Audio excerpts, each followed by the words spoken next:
Welcome. Please sit down. Allow me to introduce myself. I am Chief Inspector Montalbano, although you've likely already heard of me given that you're here. I know that many of you have some sort of interest in detective work and critical analysis. That's why you come to seek my advice, isn't it? Well, let me tell you that it's not all rainbows, butterflies, and catching bad guys. You learn many things that you don't even think about twice if you're not in this line of work. And yet still, it's applicable to everyone. Because your young, curious minds are inclined towards it, I feel there is one story that I must relate to you as a word of warning. This must have been a few summers ago now, when I was already quite an experienced detective. I sat out here drinking my coffee and reading a book or newspaper every morning. However, something else quickly added itself to that routine. A man dressed completely in black would walk by every day like clockwork on this here shoreline. It was a chance gust of wind which blew his hat towards me one day that led to our first encounter.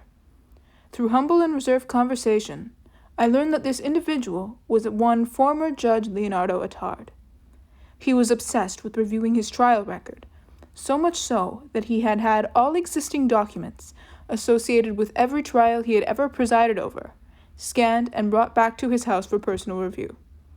Just for reference, each trial can contain up to 10,000 documents. He was very concerned with the true guilt of all those he had ever convicted. Sadly, I did not know him for very long, as after he found confirmation that he had once made a subjective ruling, his house mysteriously went up in flames, with himself inside it. I never did find out what caused him to be unobjective in that moment. I would not let myself go there. He tried to tell me in a letter, but I burned it before he had the chance. Just the same, the whole thing was really quite tragic. So what's the big deal, you might be wondering? What is there to be learned from one man's death, tragic as it was? More, what does one person's suicide, yes, in case you are wondering, it was a suicide, have to do with detective work and critical thinking? To answer this question briefly, much. Remember how I mentioned the hat? How the wind blew the judge's hat towards me, as if we were fated to meet?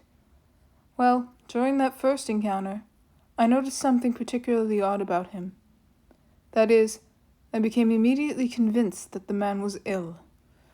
He had something eating at him inside, which made his pupils too still, too fixed, as though he were lost in some recurrent thought. It is only later that I would learn what this recurrent thought was. However, this initial sign of illness taught me something about him that I don't think he intended for me to see. Many might see why a judge, an individual who is supposed to be devoid of bias, would think that he has to be perfectly objective all the time, and condemn himself for the times he wasn't. However, here is where I must warn you.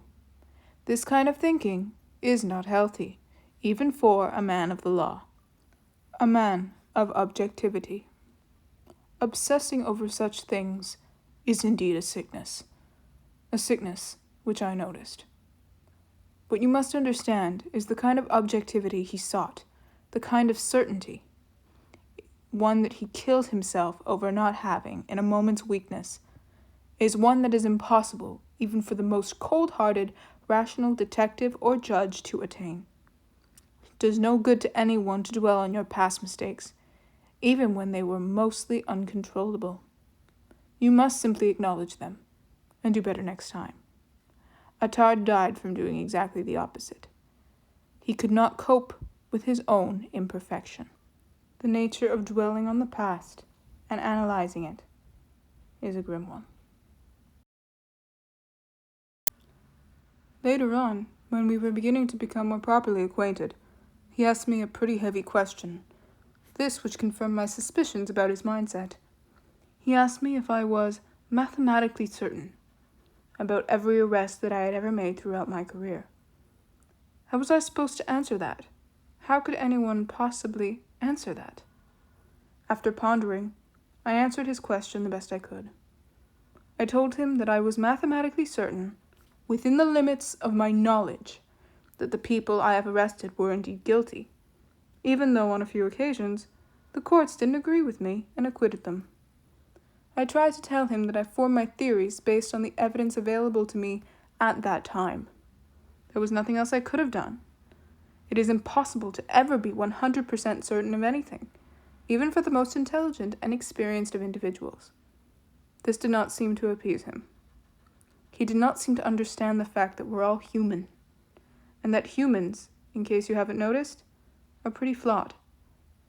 The best we can do is evaluate what we know and what we don't based on where we are currently at, our current experience, our current knowledge. We can only be certain of things and make judgments to the degree which our mind and conscience will allow us, which, as far as I know, is pretty limited. To be a good practitioner of the law is to understand this. However, as I saw with my deceased acquaintance, it is very easy to get wrapped up in what has been, because you know now that you could have done better. I understand I have been speaking a lot, and have not taken any questions. This is because my time with you is brief.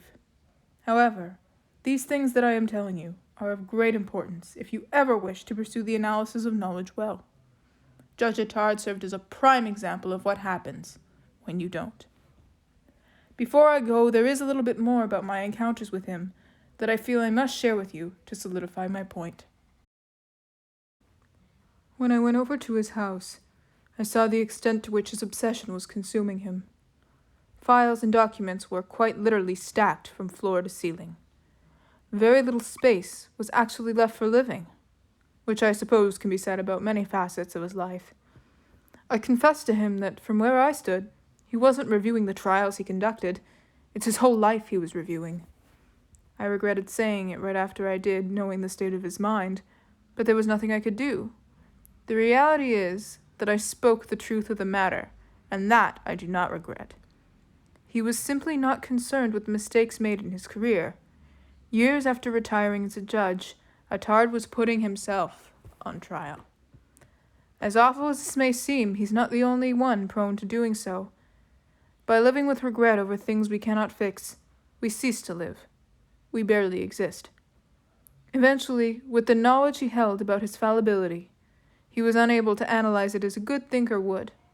He was unable to forgive himself for mistakes made in the past, leading him to consider himself a life wasted, and ended it. His standpoint on knowledge is what killed him. As much as I've enjoyed our one-sided conversation, I'm afraid our time is running short. I must soon leave you. Today you came here for advice, so I leave you with this. Mankind will often find themselves unable to forgive mistakes made in the past.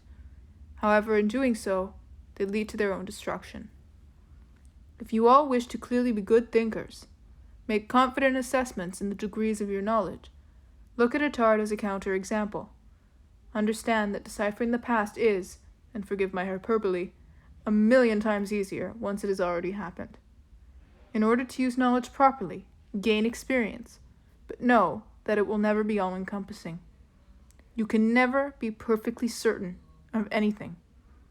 The most that is humanly possible is to make assessments based on what you do know, and to do this with confidence. Good day, all.